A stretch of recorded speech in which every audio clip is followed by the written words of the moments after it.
This is Sports Jam. I'm Doug Doyle. My guest today is Dr. David Levine, who's been a chiropractic physician for more than 2 decades. His emphasis is chronic and severe pain, and during his time he has treated more than 100 former and active NFL and NBA players, as well as Hall of Famers, including Rick Barry and Earl the Pearl Monroe, and world champion boxers such as Leon Spinks and Zab Judah. He's also a jazz vocalist, soon to release his debut album. I'd like to welcome to the show Dr. David Levine. Great to have you here. Thank you, Doug. It's a pleasure to be here. You know, your work has been featured in the Huffington Post, New York Jets pregame show, ESPN, and various boxing publications. I want to start off, though, with Knicks great Earl Monroe. You see his jersey behind me here. A former guest on Sports Jam. You and I have similar stories regarding Earl the Pearl. When I was a youngster, I used to play puff basketball, and they call it Nerf basketball now, in the basement, and pretend I was making all those fancy moves like Earl Monroe, Walt Frazier, and the rest of the great Knicks squad that won the NBA championship. You did something similar when it came to Earl the Pearl, didn't you? I used to actually practice his spin move in my driveway. He was, as a child growing up, him and Walt Frazier were my 2 idols. And I used to revere the Knicks. I watched the 2 1970s championships. They were really epitomized New York. They were the ultimate cool. My treatment actually works very quickly, treating chronic severe pain, intractable pain. And someone recommended to me, a sports aficionado, why don't you get involved with professional sports? Because if you could help expedite the turnaround time of injury, it could be invaluable. So I ended up calling the NBA Retired Players Association, who's headquartered in New York. And I said, if any of the former players are having any, chronic pain, I'd be happy to come down there and demonstrate what I do. So strangely enough, they told me that one of the players from the former New York Knicks was having chronic shoulder pain, and he agreed to meet with me. So I ended up going down to their headquarters, very exciting to me. And I met with this former player. He was about 6'10", 6'11", very intimidating looking. And his arms were crossed, almost like, how are you possibly going to help me? And I think he had like a rotator cuff issue. So I said, listen, I can't promise anything, but I'd be willing to take a look at it. So I examined him, found the epicenter of his pain and discomfort, ended up treating him. His pain level was a 10, and it went down to about a 2 in under 10 minutes. And the guy was like, he couldn't believe what just happened. He started calling other former players around the country. And then he called the COO, Chief Operating Officer, to come into the room, and he explained to her what happened. And she said to me right off, she just instantly said, we want to work with you. We have our annual event coming up. We'd like to have you available for our former players, and we'd like to have you speak at our event, maybe on chronic pain. So I agreed. They said the first thing we need to do, though, is get approval from our board of directors. On the board of directors was Rick Barry, various Hall of Famers, and Earl Monroe. And they had to actually approve me to become part of the organization at the time. And so I was waiting. They said it could take, a couple of weeks or whatever. So I kept calling back, and I was like, did they vote? What happened? And I called back one day, and they said, yeah, Earl Monroe was just talking about you. And I said, Earl Monroe used my name in a sentence. I was so in awe of him, and apparently he was having some pain issues. So ultimately, they voted me on, and I ended up going to their annual event, and there were a couple of 100 former players, I believe. The night before I went, I watched a documentary on him, and I get there, and I'm going to my room, going to the elevator, And who walks on to the elevator with me? Earl the Pearl Monroe. And I said to him, I saw, the documentary on you, unbelievable. And I am so honored to be here and so honored to meet you. And, he said, thank you. That means so much to me. New York led by 21 points the other night. Los Angeles fought back to trail by only 2 in the final quarter. Monroe, nice shot by Earl the Pearl. So anyway, the next day, I start helping some of the players. And then later that day, I was brought in to do a lecture on pain, chronic pain. And, players started coming in and sitting down, and I started my presentation, and the doors opened about 10 minutes later, and Earl Monroe walks in, and he literally came to see me because I got one of his friends out of pain. I think it was Bob Love. I don't know if you remember him. Oh, sure. From the Chicago Bulls. Yeah. Yeah. There's actually on my site, there's a video of him because he basically was limping. He had a marked limp for 2 weeks. He was having a knee issue. And I ended up treating him. And within, again, 15 minutes, he stood up and his limp was gone and his pain was gone. And he went to Earl Monroe and he told him what happened. So Earl came in to see me based on that. And I literally had to pinch myself and thought I was dreaming. Well, your Earl Monroe story, you would have, if you ever get another chance to talk to him, you can talk about jazz because he's a huge jazz fan and was great friends with Miles Davis, and they would go to boxing events together. They would go to, jazz clubs together. So that's for another, and we'll talk about your music in a little bit.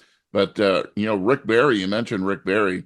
I remember getting a chance to kind of hang around him when I was a PA announcer for the USBL's New Jersey Shorecats, and he was the head basketball coach, the former NBA great Rick Barry, in Asbury Park coaching the New Jersey Shorecats. You also have some stories about Rick Barry and him actually saving you a seat.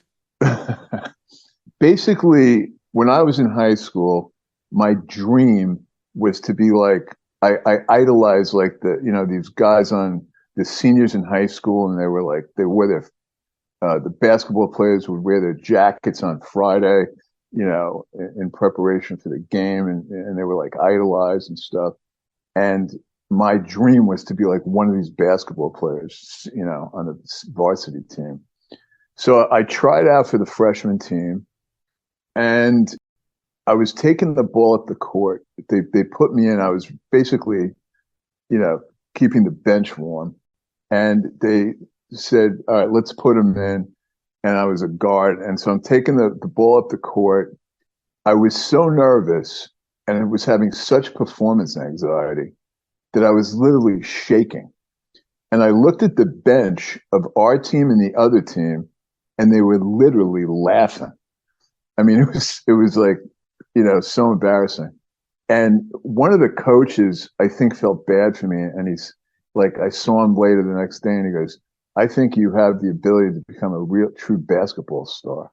And to this day, like, I was like, thank God he said that, because otherwise my self-esteem would have been completely, shot. So anyway, so fast forward, I'm at the Retired Players Association and Rick Barry's there.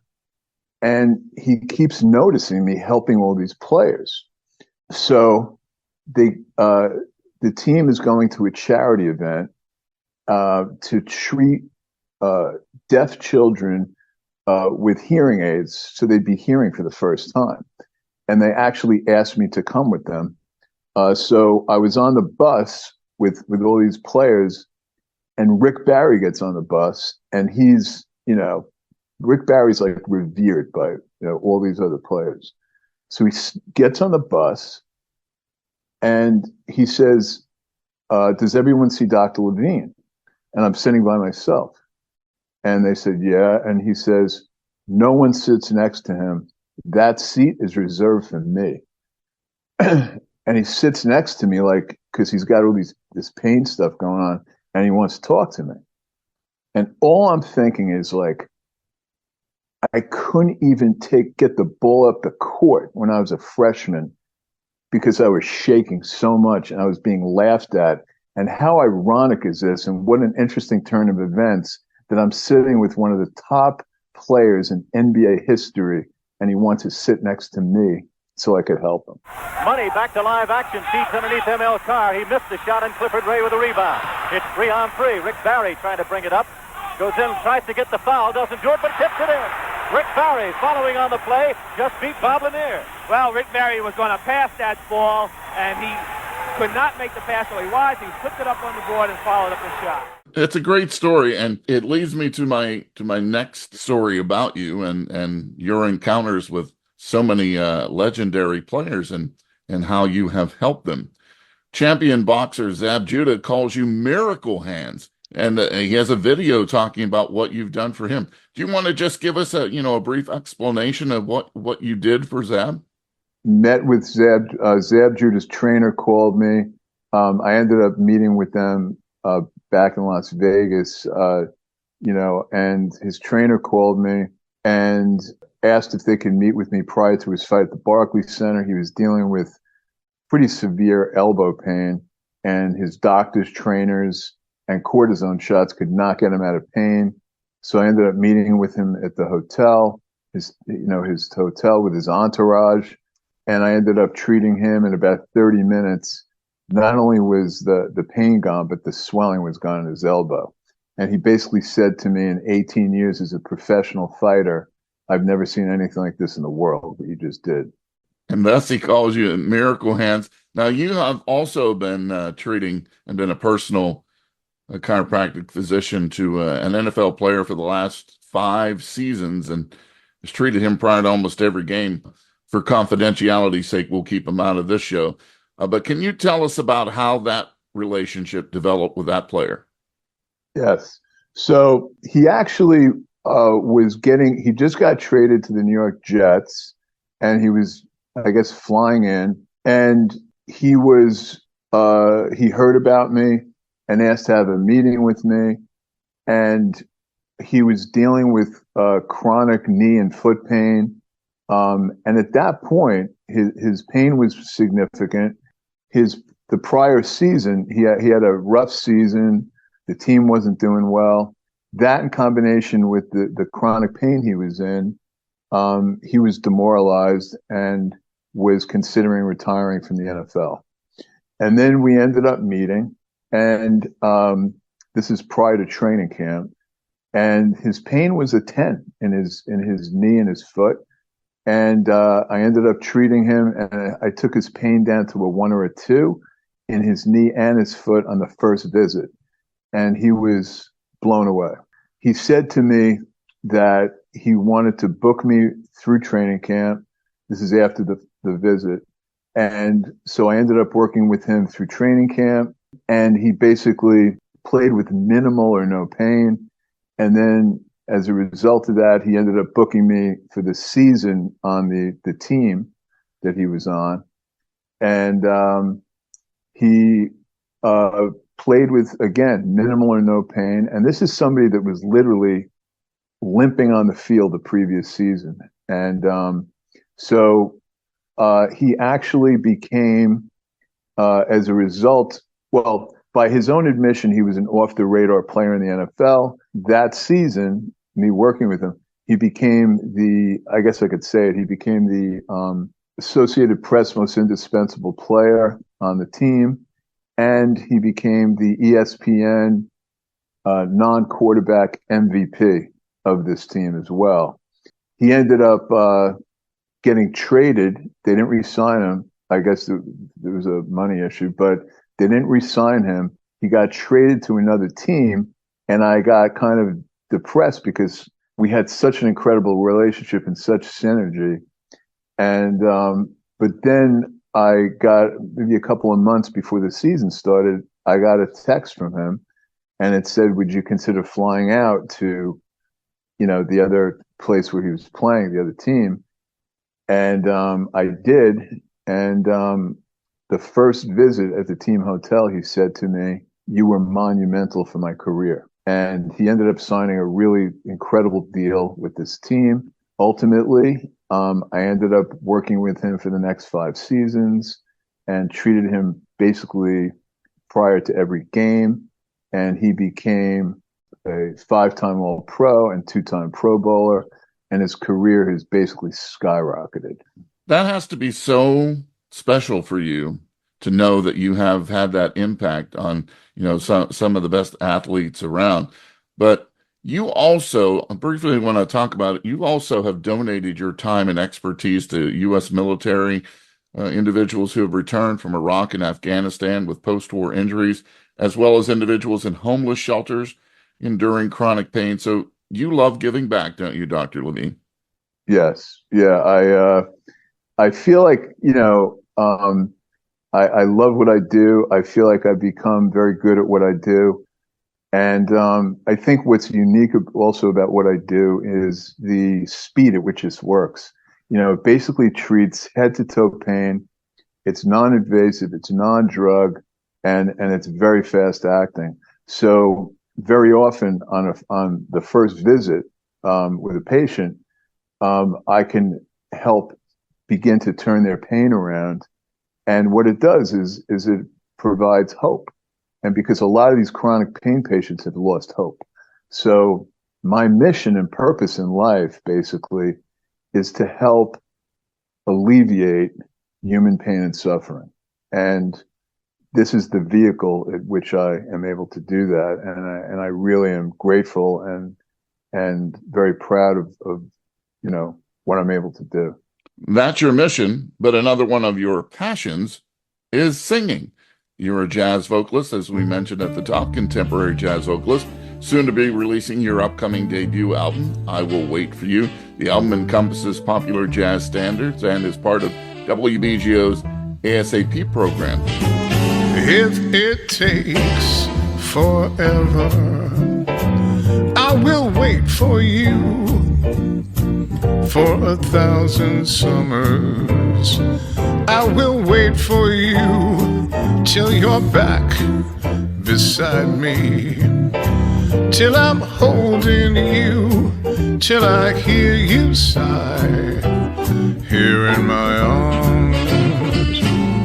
Anywhere you wander, anywhere you go, every day remember how I love you so. In your heart believe what in my heart I know, that forevermore I'll wait for you.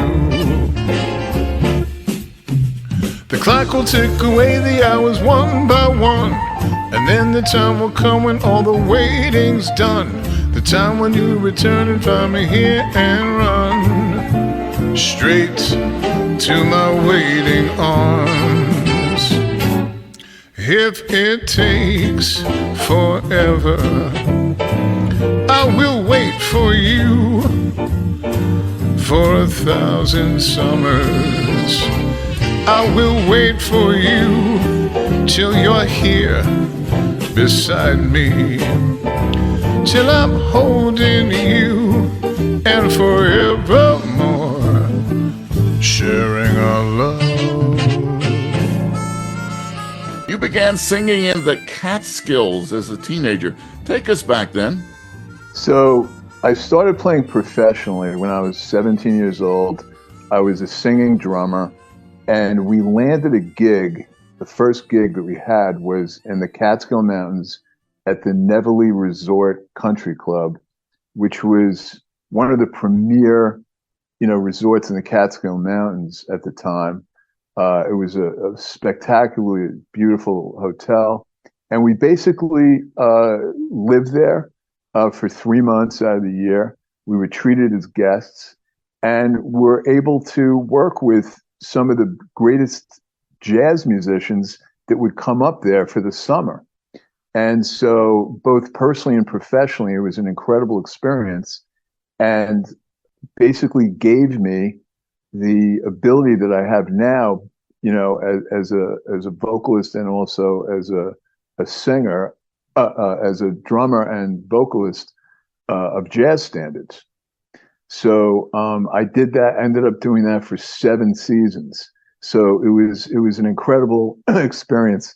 I mean, working with some of the top acts in show business, people like Tony Bennett and Sammy Davis Jr. and Wayne Newton and Stephen Eady, and like just every weekend there was a headliner, and my band played in the nightclub, and it was just a great experience, and got to meet all these incredible headliners.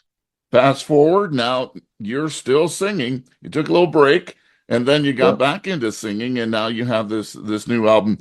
Briefly, what do you want to tell us about I Will Wait for You? So it's basically a jazz standards album, and I'm interestingly, I'm singing the same songs that I sang when I was like 18 years old, and they're very popular jazz standards. Tunes like All of Me, I Will Wait for You, So Embraceable You, More, and many others. All of me, why not take all of me? Can't you see that I'm no good without you? Take my lips, I want to lose them. Take my arms, I'll never use them. 'Cause your goodbyes left me with eyes that cry. How can I go on living without you, babe? You took the part that once was my heart. So why not take all of me? I like to ask these type of questions, Dr. Levine. So I'm going to ask you the same type of question here. You can go back in time, go back in the Wayback Machine. What singer would you like to see perform, and why? To be honest with you, there's a few. I would definitely say Sinatra. They called him, even though he couldn't read a note, they said that he had like Mozartian, musical capability. His phrasing and his command of a song and his confidence was just, I don't think there was really anybody like him. And they say that he was really the greatest singer of our time, in terms of the Great American Songbook. So I would say, and also he just exuded this incredible charisma, and so I would say Sinatra. That's a good one to pick, and I would say that one of the people that probably you would love to have in the audience when you perform live, if you're going to perform live, and after this album, would like to have Earl Monroe probably sitting in the front row enjoying some jazz tunes. Dr. David Levine, the chiropractic physician, is joining us here on SportsJam. Has been our guest. He has helped a lot of professional athletes get back, and it really says something about how difficult it is to be a professional athlete these days. We hear about injuries all the time, and then retired players too, both men and women having to deal with chronic pain. It's tough being an athlete. That's why they get paid the big bucks. Sometimes we forget about a short career could cost these athletes a lot when it comes to their physical health. Dr. David Levine, thanks so much for joining us on SportsJam, and continued success with both being a chiropractic physician and being a jazz singer. Thank you, Doug. I really appreciate it.